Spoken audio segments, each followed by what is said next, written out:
Kamusta? Sa video na ito, tatalakayin natin kung paano mag-evaluate ng mga exponential function. Ang mga exponential function ay mga function na may variable sa exponent. Ha? Ano daw?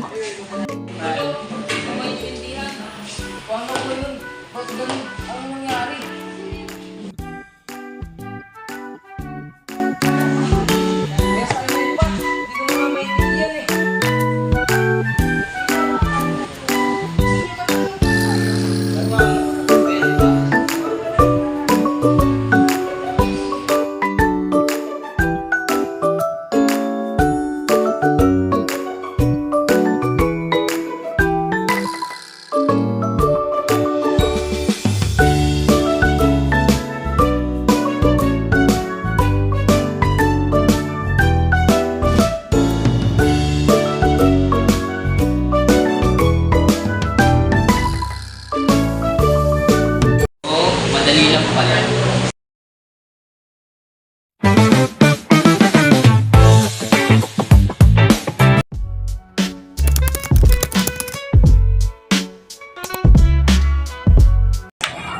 Now, let's talk about what is the evaluating exponential function means. A evaluating exponential function, substituting a given value for the variable in a function's expression. Exponential function are the function where the variable is in the exponent. Hello everyone! Welcome sa ating mga tutorial video.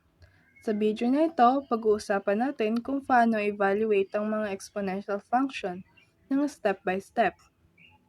Tara, simulan na natin. Una, alamin muna natin kung ano ang exponential function. Ang exponential function ay may form na f of x equals a raised to bx, kung saan ang a ang constant o starting value, b naman ang base number, at x ang exponent o variable. Ang goal natin ay hanapin ang value ng f of x kapag may given na x. Simple lang, substitute then solve. Tingnan natin na example na ibinigay na f of x equals 2 raised to x plus 2. Evaluate f of 3. Para hanapin ang halaga ng f of 3, papalitan lang natin lahat ng x ng 3. Kaya ang magiging function natin is f of 3 equals 2 raised to 3 plus 2. So, unahan natin i-solve ang 3 plus 2. So, magiging 5. Kaya ang magiging function natin is f of 3 equals 2 raised to 5.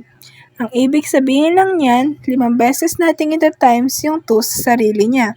Kaya magiging 2 times 2 times 2 times 2 times 2 equals 32.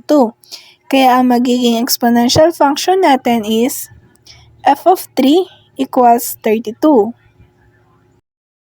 So, tingnan natin ang pangalawang example na f of x equals 2 raised to x, find f of 3.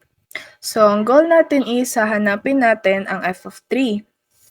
So, ang gagawin lang natin dyan is papalitan lang natin lahat ng x ng 3. Kaya ang magiging function natin is f of 3 equals 2 raised to 3. Ang ibig sabihin lang niyan, 3 beses nating ita-times yung 2 sa sarili niya. Kaya magiging 2 times 2 times 2 times 2 equals 8, right? Kaya ang magiging exponential function natin is f of 3 equals 8. So, tingnan naman po natin ang example number 3 na may negative exponent. F of x equals 5 raised to 2x. Find f of negative 2. So, substitute lang natin yung x na negative 2. Kaya magiging f of 2 equals 5 raised to 2 negative 2. So, lagi nating tatandaan na kapag negative ang exponent, ibig sabihin na i-reciprocal lang natin. Kaya magiging 2 raised to negative 2 equals 1 over 2. Kaya meron pong 2 dyan sa may baba kasi lagi nating tatandaan na sa denominator lang natin ilalagay ang exponent. Kaya magiging 1 over 4. Sorry po, typo error lang po yan. Dapat 4 po yung negative, yung number 2 na yan. So, ang next natin is, kaya naging f of negative 2 equals 125. Ang ginawa po natin is minultiply natin by 5 yung nakuha nating sagot dito. Kaya magiging 5 times 1 over 4 equals 5 over 4 or 1.25. So, ayun, ganun lang kadali ang pag-evaluate ng mga exponential function. Lagi nating tatandaan, kapag positive ang exponent, lumalaki ang value. Kapag negative ang exponent, nagiging fraction o mas maliit.